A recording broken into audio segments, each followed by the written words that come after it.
Fermeri 56 vjeçar Tomor Ademi nga Konispoli prej 25 vitesh është I lidhur ngushtë me tokën dhe punën në bujqësi. Ai ka ndërtuar jetën e tij përreth kulturave të agrumeve, të cilat janë bërë simboli zonës. Në një sipërfaqe prej 4 hektarësh tokë bujqësore, Ademi kultivon mandarina, portokalle dhe ullinj, duke u kujdesur vetë për çdo fazë të punimeve. Nga krahasitja e pemëve, ujitja deri tek mbrojtja nga sëmundjet, ai ndjek me përkushtim procesin për të siguruar një prodhim të mirë. Toka tona kemi të kultivuar mandarinën dhe lart në fshat kemi të kultivuar ullirin. Dhe kemi rreth 25 vjet. Këto kanë 12 muaj që ka viti, kanë kujdeset e tyre. Ishte punë e pandërprerë. Fillon nga janari me krahasitjet, me spërkatjet, me plehrimet, pastaj vjen përsëri periudha e marsit, prillit, majit. Kemi punë të vazhdueshme. Aktualisht fermeri ndodhet në kulmin e sezonit të vjeljes, që zgjat disa javë.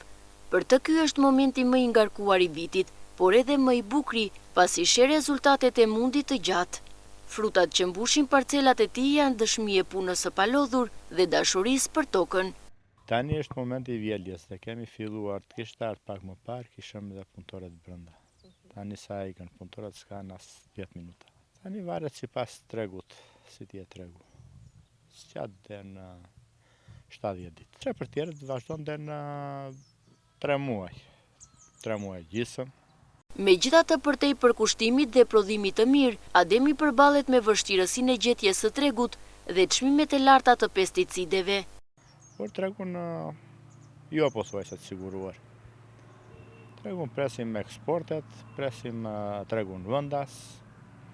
Ke peripecitë e tyre dhe tregu dhe të gjitha. Dhe pastaj janë këto që sa e përket ilaçeve, pesticideve, herbicideve që marrin. Në dalin të ndaluara. Për Tomor Ademi, bujqësia nuk është vetëm punë, por mënyrë jetese. Mes vështirësive dhe lodhjes ai gjen kënaqësinë tek frutat që rrit me duart e veta dhe krenarinë që çdo stinë mbyll me prodhim të mirë.